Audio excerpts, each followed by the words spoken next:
after you have correct intercultural attitude, you need to have knowledge about international cultures. So here, the second very important component of intercultural communication competence is to have the good intercultural knowledge. It means to have an understanding of the importance and essence of your own cultures. Okay, so we say you may come from Taiwanese culture, okay, but it's also possible for some of you, your parents may come from Vietnam or Thailand or from other countries, and then you settle down, your family settle down in Taiwan. So if your own culture includes Vietnamese culture and Taiwanese culture, then that's good. You should have a good understanding and knowledge about your own culture or your own cultures. So what does it mean, good knowledge? It means you have knowledge about this culture's history or this country's geography. Okay, so you have good understanding about the culture you grew up. Okay, and intercultural knowledge also includes developing knowledge of social processes and problems in your own and other societies. In every society, there is social processes. Basically means historical developments of a society, of a country, of state or nation. And during these processes, there have been social problems. Every society has to face different kinds of social problems. In some country or in some culture, there are political problems, or there are crimes, or there are national health care problems. There are many different kinds of problems. So get to know a society, not just about the good sides and the good things about the country, the society, or culture, but also the problems. Okay, and then intercultural knowledge also includes developing knowledge of how social groups function and recognizing people's multiple roles and identities in their societies. In every society, there are different social groups. It's really rare to see a society or a country which is homogeneous, means everybody is the same, or in that country there's only one single race. No. Normally, in a society or in a culture, there are many different tribes or races, different kind of people living together. Okay, so when you get to know a culture or a country, try to know how different social groups they live and interact with each another. And it's also very important to recognize people's multiple roles and identities. What are the multiple social roles? For example, now you look at me, I'm a university professor, but I also play other roles in the society. I'm also a wife, a daughter, a mother, a friend to my friend. So every one of us has many social roles. When we are playing a particular social role, we are expected to do something. But when I play another role, I need to do something else, or I need to behave in another way. And also, people have multiple identities. For example, like in the United States, you will have Korean American, you have African American, you have Irish American, you have Chinese American. So nowadays, people have hyphen identities. The first one is your ethnicity, like a Korean American. Okay, so this person's parents, they are Korean. Probably their parents were born in Korea, but this child, this person was born in America, so the nationality is American. Okay, so for example, in Taiwan, it's also possible that we have Vietnamese Taiwanese, we have Hakka Taiwanese, or we have American Taiwanese. So people have multiple identities, and we should know about that, we should recognize that, and also respect people's multiple identities. Okay, this is the Chinese definition of good intercultural knowledge. So, can I give you a second to read through all these Chinese definitions?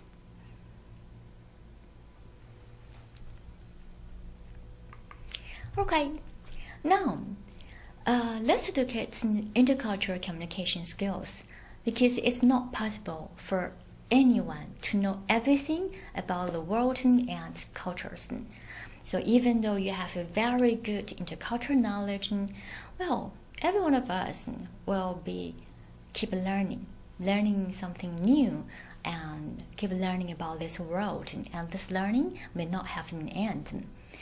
So before you know something very well, it's still very possible some cross-cultural misunderstanding or cross-cultural miscommunication may take place. So at the time, then we will need to have very good communication skills to solve some problems which are unexpected. So intercultural communication skills here mean being able to compare, analyze, and interpret the culture perceived. Being able to relate your own cultural experiences to cope with unexpected communication problems. So you have your own living experiences in Taiwan, for example, and you are able to compare your living experience with other living experience in different country or different culture. You are able to apply your experience, apply what you know, to cope with, to solve, or to deal with unexpected problems. And intercultural communication skills also means building constructive communication skills. And we will talk more about it later on. And throughout our course, we will help you to build up this kind of ability. And also, we should build up the conflict resolution skills for more effective intercultural experiences. So throughout the course, we will learn all these things. And please follow us. Okay, so this is the Chinese definition of a good intercultural communication skills. Please read through this.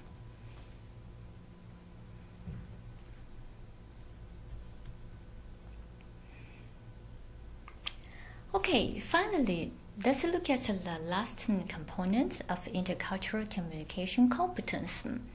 This is critical cultural awareness. And here we mean that acknowledging and respecting for human dignity and human rights.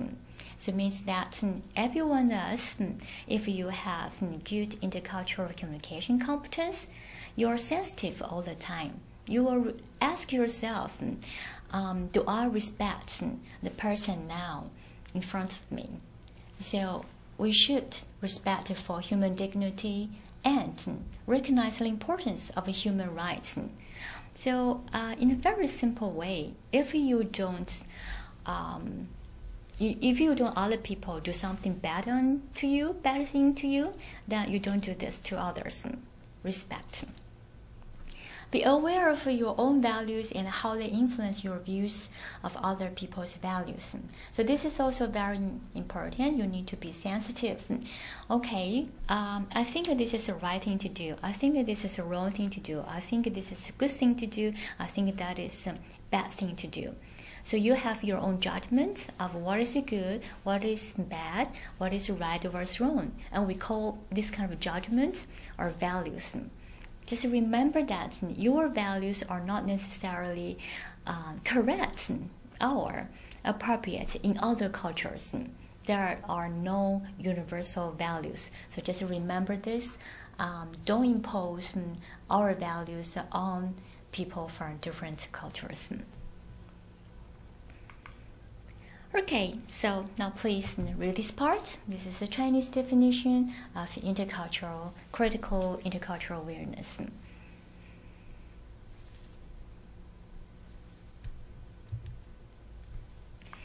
Okay, so how can we develop intercultural communication competence? Here are some tips. So how can you develop intercultural attitude? What you can do is think all the time, okay? Think of what we are doing and what kind of things we are experiencing. Try to understand different people, understand different cultures, and very importantly, respect. We want to respect different points of view, different ways of living. And then enrich your intercultural knowledge. Study, read, travel, and having dialogues. We often say knowledge comes from dialogues. You can have a dialogue with your own fellows, or with in the school, on the campus, for example, having dialogues with overseas students, have intercultural exchanges. And when you study, when you read, when you travel, you can have dialogues at the same time. Have dialogues with yourself, with the author of the book, or with the people, passengers in the foreign country when you travel.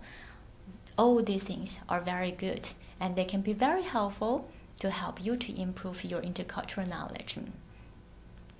Then, next, intercultural communication skills. You can learn more languages, foreign languages, and you can learn international etiquette, and you can learn communication skills. So we will introduce you some communication skills in this course, but you can also learn communication skills elsewhere, in your English class, in your Chinese class, in your foreign language class, or you take a communication class. You can learn more communication skills and adaptation skills or negotiation skills. Then finally, be sensitive all the time, okay? So this is how we can develop critical cultural awareness. Be sensitive, be reflective, and self-examine. So reflective means you will recall what happened and how you can be better next time. So for example, in your trip, you have a dialogue with a foreigner. You didn't think the first encounter was successful. It's okay. After you go home, you recall what happened, you think, you reflect, and think about it. How can I be better? Or what can I do to make the other person feel better and improve our relationship? Then that's reflective. And also that's adaptation. So next time, you'll be better. You adapt to the local environment, for example, and still self-examining. Okay, so these are tips for developing intercultural communication competence. Okay, this is the second session of today's lesson, and here I would like to introduce a concept. It is called cultural intelligence. Actually, this is another term for intercultural communication competence or intercultural competence, because different scholars, different people, they will come up with different terms to deliver the concept. So very similar to intercultural competence, here we have cultural intelligence, which is very common nowadays in some global enterprises, some global companies. They may tell their job applicants. So for example, in the future, when you apply for a job, they may test you or they ask you how and what your cultural intelligence is. So that's why I would like to introduce this term to you. Okay, there are also 4 elements in cultural intelligence. These 4 elements include CQ drive, CQ knowledge, CQ strategy, and CQ action. Okay, so CQ here means cultural content, cultural intelligence. Okay, so now let's look at this one. This first CQ drive. CQ drive is a person's interest and confidence in functioning effectively in culturally diverse settings. Okay, so it includes intrinsic interests, extrinsic interests. So what does it mean? It means what we just said, the cultural attitude. you know something about yourself, or you may know about it very well, your own culture, but at the same time you are curious, you are really interested in the foreign culture, in another culture. Okay, so we call it drive here in cultural intelligence. So if you are not interested in another culture, or you don't care, then you will find that it's not very possible to communicate with others properly, because you don't care, you're not interested at all, right? So all the communication basically start with real interest and care. Now, second, let's look at this CQ knowledge. CQ knowledge is what we just said, intercultural knowledge. So it means a person's knowledge about how cultures are similar and different. Okay, so how much do you know about international cultures? Okay, now let's look at in the business world. The first thing is your business knowledge, your knowledge about economic and legal systems. Okay, how economic and legal systems work in your home country will be different from how it works in another country, of course. And interpersonal relationships, knowledge about values, social interaction norms, and religious beliefs. So, for example, in Taiwan, we have our own cultural values, and the social interaction norms means there are some behavioral codes like do's and don'ts in our country, in our society, in our business world. But when you go to another culture, you go to another country, they have different conventions, they have different rules. And religious beliefs, are you a Christian? Are you a Buddhist? Are you a Muslim? So different religions, different beliefs will also direct people to behave differently.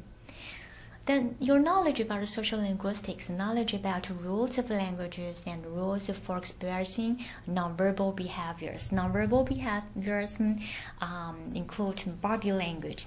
Okay, so in some country, some body language, some gestures are appropriate, but the same body language or gestures in another culture may be inappropriate. So when you are conducting cross-cultural communication, you should pay attention to this. You should have some CQ knowledge about different ways of communication. Okay, then this one, CQ strategy, we didn't cover it in ICC model. CQ strategy occurs when people making judgments about their own thought processes and those of others. Okay, so it includes awareness, knowing about one's existing cultural knowledge, and planning, standardizing before a culturally diverse encounter, checking assumptions, and adjusting mental maps when actual experiences differ from expectations. What does it mean? It means that it's kind of a preparation process, and you come up with your own strategy to communicate cross-culturally. So before you have an intercultural encounter, you probably will have some preparation stage, right? You know that tomorrow you're going to receive a guest from Europe. So you are aware of there are some cultural differences or some similarities between you and your guest. Then you begin to make a plan, okay? So what I'm going to say to this guest, and what shouldn't I say to this guest?